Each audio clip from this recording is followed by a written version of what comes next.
कि लइका ही बुढ़वा जवान बोलतावे आ समर गौतम के दीदिया कुछ न बोलतावे। लइका ही बुढ़वा जवान बोलतावे समर गौतम के दीदिया कुछ न बोलतावे।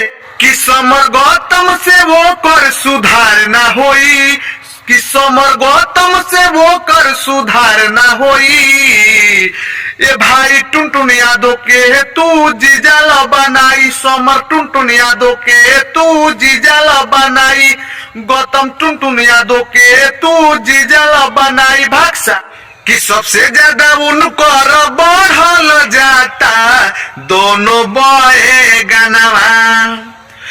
टुनटुन भैया देखी लिहन उनकर समानवा। कि बिना टुनटुन भैया के सिंचाई ना होई, बिना टुनटुन भैया के सिंचाई ना होई। ए समर गौतम टुनटुन भैया के तू जीजाल बनाई, समर गौतम टुनटुन भैया के तू जीजाल बनाई। भाग साल तोरी बहिन।